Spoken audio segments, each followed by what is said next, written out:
الحمد لله وحده والصلاة والسلام على من لا نبي بعده ونشهد أن لا إله إلا الله وحده لا شريك له ونشهد أن سيدنا ومولانا محمدا عبده ورسوله أما بعد فأعوذ بالله من الشيطان الرجيم بسم الله الرحمن الرحيم يا أيها الذين آمنوا كتب عليكم الصيام كما كتب على الذين من قبلكم لعلكم تتقون أياما معدودات فمن كان منكم مريضا أو على سفر فعدة من أيام أخر وعلى الذين يطيقونه فدية طعام مسكين فمن تطوع خيرا فهو خير له وأن تصوموا خير لكم إن كنتم تعلمون صدق الله العظيم اللهم صل على سيدنا محمد وعلى آل سيدنا محمد وبارك وسلم تسليما كثيرا كثيرا۔ آیت نمبر ہے 183 اور 184 سورہ البقرہ۔ سب سے پہلے ان آیات کا ما قبل سبق کے ساتھ ربط بڑا ہی جاندار ربط ہے۔ دو ربط ذکر کیے ہیں علماء نے۔ ایک ربط تو بالکل واضح ہے کہ ہم نے پڑھا تھا کہ سورہ بقرہ میں بنیادی طور پر 4 باتیں ہیں۔ ایک ہے توحید، دوسری ہے رسالت، تیسرا ہے جہاد فی سبیل اللہ، اور چوتھا مضمون ہے انفاق فی سبیل اللہ۔ جہاد اور انفاق کو جاندار بنانے کے لیے یہ ضروری ہے کہ مسلمان آپس میں منظم رہیں، متفق رہیں، متحد رہیں۔ جب تک قومیں آپس میں متحد اور متفق نہیں ہوتی وہ کبھی بھی جہاد کرنا تو بہت دور کی بات ہے، ان قوموں کے ذہنوں سے جہاد کا تصور ہی کیا ہو جاتا ہے؟ ختم ہو جاتا ہے۔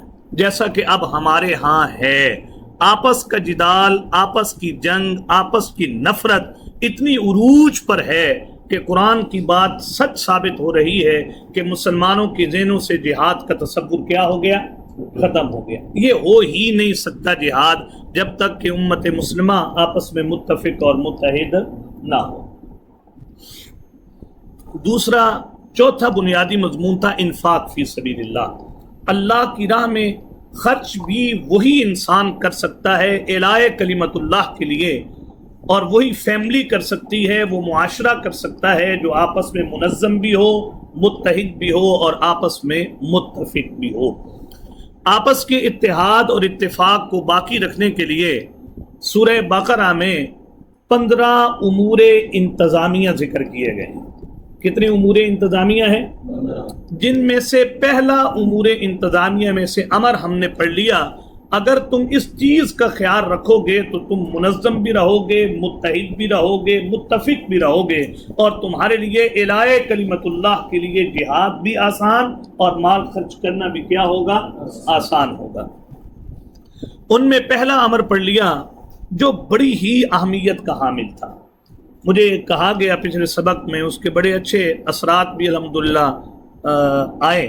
کہا گیا کہ اس سبق کو مزید لمبا کیا جائے، یہ جو وراثت کے متعلق احکامات ہیں اور یہ جو مالی معاملات ہیں ان کو ذرا کھول کر مزید بیان کیا جائے، تاکہ ہمارے درمیان جو اختلاف ان معاملات سے کیا لیتا ہے؟ جنم لیتا ہے۔ ہمیں تو ان معاملات پر عمل کرنا تو بہت دور کی بات ہے، ہمیں تو حقیقت میں ان معاملات کا علم بھی نہیں ہے، تاکہ یہ چیزیں ہمارے علم میں کم از کم آ سکیں۔ بہرحال چونکہ ان چیزوں نے آگے آنا ہے، اس حکمت کے پیش نظر